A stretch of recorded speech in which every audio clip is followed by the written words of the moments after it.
E qual é o mecanismo de ação dessa ioimbina? Bom, essa ioimbina, ela atua inibindo os receptores alfa-2 adrenérgicos.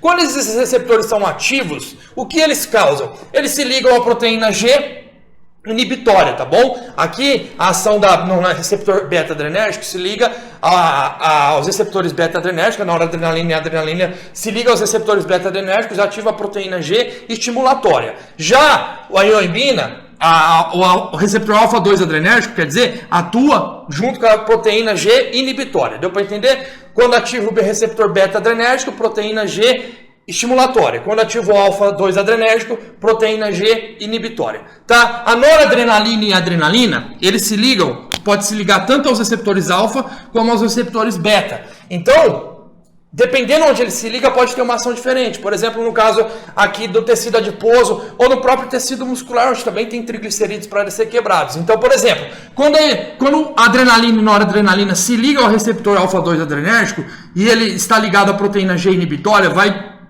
bloquear a ação da adenilato ciclase, e o bloqueio da adenilato ciclase inibe a lipólise. Então, quando a adrenalina e noradrenalina se ligam ao receptor alfa, causa a inibição da lipólise.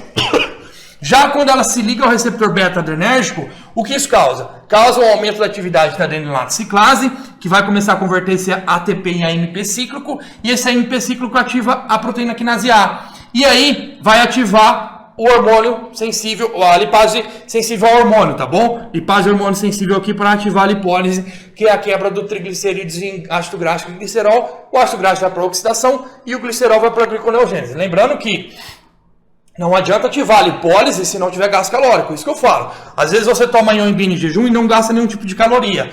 A oxidação é o mais importante para gastar calorias. Se você faz a lipólise e não tem demanda para gastar essas calorias, essa lipólise é revertida, ou seja, o ácido graxo é resterificado em triglicerídeos de novo, ou seja, você não gasta. Por isso que para potencializar o efeito, você precisa do exercício. Por isso que o próprio exercício potencializa a lipólise. A taxa metabólica basal trabalha 70% a 80% na gordura. Só que o gasto é baixo, demora o dia inteiro para gastar 1.000, 1.200, 1.500 calorias. Já no exercício, você tem 1, 2 horas já gastando muito, porque aumenta a atividade energética, aumenta a lipólise, a demanda energética, e isso faz você gastar bastante calorias em menos tempo.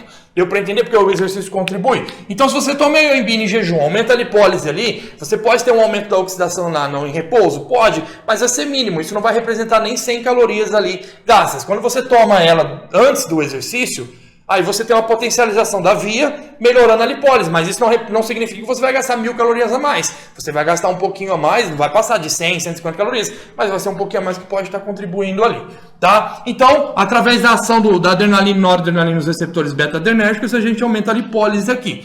Só que tem um porém, se você estimula muito os beta-adrenérgicos, muito isso aqui, pode acontecer outra coisa, pode ter a ação da fosfodiesterase, que vai quebrar esse AMP cíclico em AMP e o AMP bloqueia a lipólise.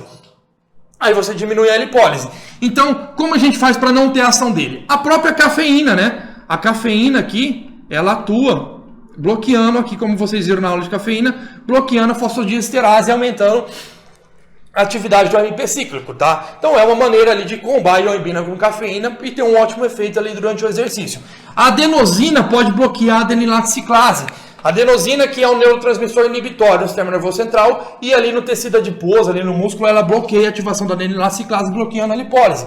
A cafeína também bloqueia os receptores de adenosina, então também auxilia no aumento da atividade aqui da ioimbina, tá? Lógico que não é tão, nossa, o mecanismo existe, então eu vou queimar muita gordura. Não, o mecanismo existe, mas não é tão expressivo assim. A cafeína não vai bloquear totalmente, ela vai diminuir, mas chega uma hora que ela não vai conseguir atuar, mas não vale para a ioimbina, tá? E aí a gente tem uma ação interessante, né? Por quê? Se a adrenalina e noradrenalina se ligando ao receptor alfa bloqueia a lipólise, ativando a proteína G inibitória e inibindo a adenilato ciclase, o que a gente faz? A gente bloqueia o receptor alfa-2 adrenérgicos, aumentando a atividade da adrenalina e noradrenalina nos receptores beta. Então a principal ação da ioimbina é essa. Quando bloqueia o receptor alfa, a adrenalina e noradrenalina fica mais livre para se ligar ao receptor beta e estimular a lipólise. Então você diminui a ação delas nos receptores alfa e aumenta a ação delas nos receptores beta. Por isso, por exemplo, quando o indivíduo tem gordura localizada em alguns locais mais resistentes a serem queimados, por exemplo, aqui o flanco abdominal, a parte baixa do abdômen, algumas regiões que a pessoa tem mais dificuldade em queimar gordura, são regiões onde se tem mais receptores alfa. Por quê? Tem indivíduos que têm mais receptores alfa em certos locais do que outros. Quando o indivíduo tem mais receptores beta no local, ele consegue queimar gordura com mais efetividade. E é aí que a ioimbina pode atuar. Por quê? Se ela bloqueia o receptor alfa, que bloqueia a quebra de gordura, vai sobrar mais adrenalina e noradrenalina para se ligar ao receptor beta e queimar essa gordura. Por isso que ali, por exemplo, vamos supor que você tem dificuldade em queimar essa gordura. Um dos motivos é por quê? Porque você tem muitos receptores alfa e poucos receptores beta. Isso faz o quê? Que a adrenalina e noradrenalina se ligue mais aos receptores alfa, bloqueando a lipólise ao invés de potencializar a lipólise mesmo em exercício. Então a ioimbina acaba entrando, bloqueando ali os receptores, aumentando a atividade dos receptores beta, tá? Então essa é a principal ação da ioimbina. Isso é tão efetivo assim, porque se a gente olhar para o mecanismo, parece que vai queimar a gordura localizada. Não é simples assim. Vai precisar do déficit calórico, vai precisar de tempo. E a ioimbina sozinha não vai conseguir quebrar a ingestão excessiva de calorias. Então ela não vai ser efetiva enquanto você está comendo demais. Precisa comer de menos, fazer mais exercício para ela ser efetiva e ajudar aquele 1, 2% ali na queima dessa gordura.